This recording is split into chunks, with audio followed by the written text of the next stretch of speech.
Hello guys, magandang araw sa inyong lahat. Kumusta po kayo? Ayan, sa lahat po ng ating mga followers, maraming salamat.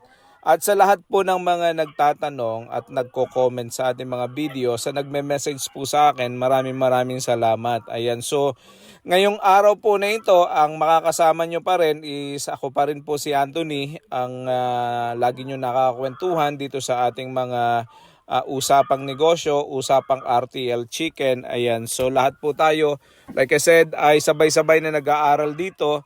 At ngayong araw na ito sa ating panibagong episode po, samahan ninyo ako doon sa isang katanungan ng isa sa mga subscribers natin na ang sabi niya, kailangan po ba ng permit kapag gusto nyong mag-alaga ng 1,000 heads chicken?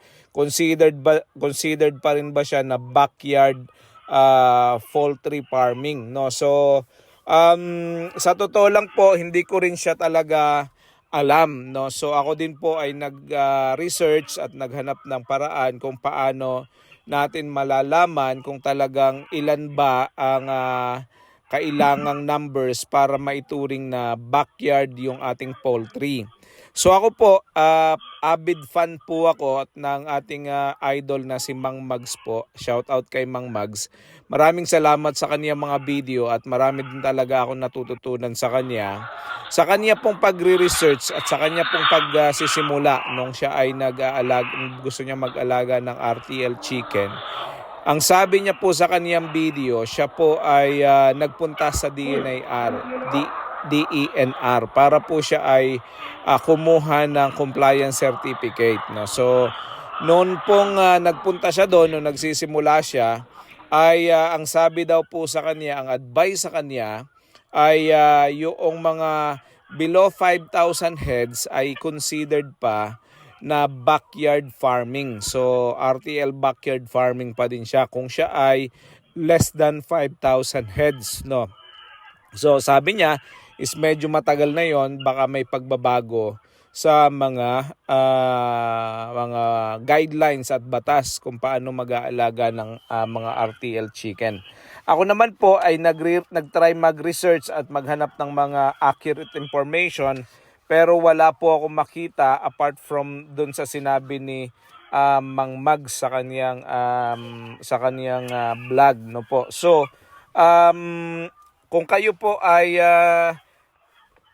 nagtatanong at talagang ang inyo naman pong pagmamanok ay igagawin yung negosyo, no po, ang akin pong advice, no, ang akin pong advice o ang aking siguro pong maitutulong sa inyo ay kung tayo po ay talagang nagninegosyo, legit tayo na gusto nating ibenta, gawin nating hanap buhay itong pag-aalaga ng nangingitlog na manok, siguro po mas maganda na magsimula tayo ng tama. Unang-una po, mag-register po tayo as a business. So mag-register po tayo sa DTI, kumuha tayo ng DTI permit. Tapos pag nakapag-register na tayo sa DTI, kumuha po tayo ng barangay clearance. Tapos kumuha tayo ng business permit sa munisipyo. At the same time, kumuha tayo ng BIR permit. So sa business side po, legit tayo na tayo ay nakarehistro, na kung meron po magtatanong at magsasabi na tayo ay hindi legit na negosyante, pwede po natin ipakita yung ating mga registration, especially kung 1,000 head pataas na yung ating mga manok na gustong alagaan. Ikalawa po ay magtanong po tayo. Let's all have a due diligence, no? Magtanong po tayo. Mayroon naman po tayo mga local na mga DNR offices, no, sa ating pong mga provinces, sa ating mga lalawigan.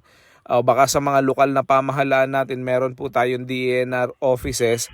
Pwede po tayo magtanong kung kailangan nating kumuha ng environmental compliance. So sa DNR po kasi kailangan natin yung permit, no, ng environmental compliance certificate. Yan po ang kinukuha natin sa DNR na patunay na yung ating pong poultry, yung ating paglalagay ng ating mga manok ay safe, no? Hindi yan magtatapon ng waste material sa ilog, malayo ng konti sa kabahayan, tapos accessible sa tubig na maayos, tapos tahimik, mga ganun po. So, kailangan natin yung mga ganito na compliance.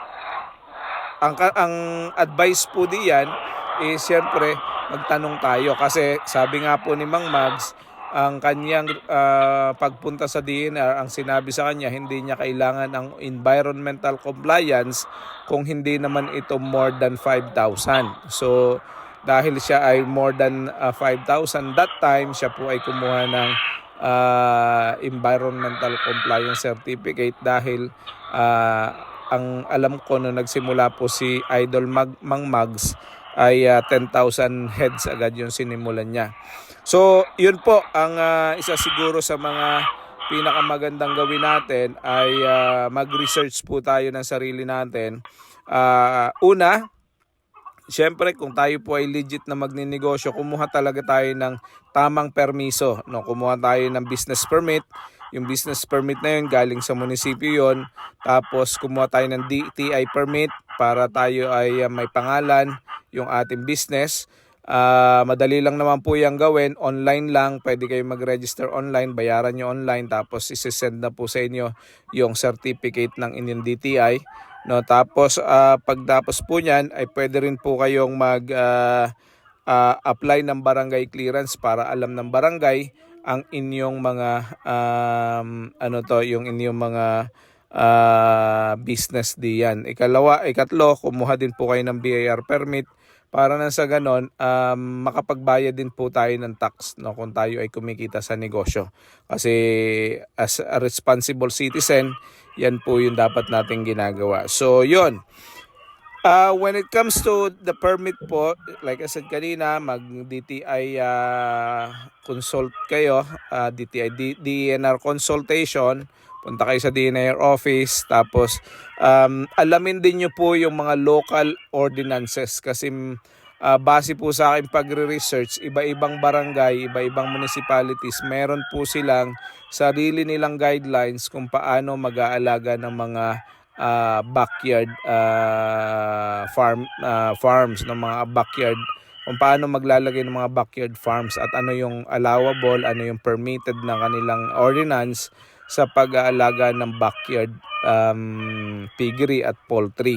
So iba-iba po yan. So kung meron po kayo sa inyong local barangay, sa inyong local municipality na bagong ordinance, ay yan po yung guidelines na dapat natin sinusunod, no? So kalimitan po ay meron silang mga pinapatupad na batas na ganyan. So ako po nagre-research ako sa aming lugar, parang wala pa pong batas na ganyan. So ang kailangan nyo pong sundin ay yung standard na batas. Business permit, barangay clearance, DTI, at saka BIR. Tapos DENR, environmental compliance. Yan po yung isa sa mga pinakamahalaga. Kasi yung mga malalaking mga farms, kailangan po talaga nila mag-comply sa mga ganitong klase ng requirements. Kasi otherwise, milyunan po ang puhunan dyan, tapos malaking kapital talaga. So kailangan mo mag-comply kasi kapag hindi ka nag-comply, you will have a surprise visit sa mga kinauukulan, sa mga sa mga agencies na kailangan mo nagre-rehistro. At pag hindi po kayo nag-comply, syempre may kaukulang parusa yan, kalimitan multa, at baka ipasarap pa ang inyong mga kulungan. So kapag may mga manok na kayo at hindi kayo compliant, ay baka mapasarap pa yung ating mga poultry. So sayang naman, no? So alamin natin, kahit na 1,000 plus pa lang yung ating mga manok at sinasabi na hindi kailangan ng environmental compliance, pero syempre pagka nagdinegosyo tayo, kailangan natin, kahit na maliit na tindahan, kailangan may BIR permit, kailangan may DTI certificate, at kailangan may barangay clearance at saka municipal business permit. So lahat ng mga yan dapat kino-comply at dapat meron po tayo. So yun lang, maraming salamat po, and God bless. Sana po ay nakatulong ito sa mga nagtatanong at sa lahat ng mga magsisimula ng RTL business ng ating negosyong paitloging manok. So ngayon po, kung kayo ay bago dito at hindi pa nyo na subscribe ang ating channel, ako po ay humihingi ng tulong na mag-subscribe naman po kayo at i-click nyo rin yung notification button para lahat po tayo ay sabay-sabay matuto. Maraming salamat, God bless, and see you all sa susunod pong video. Bye-bye!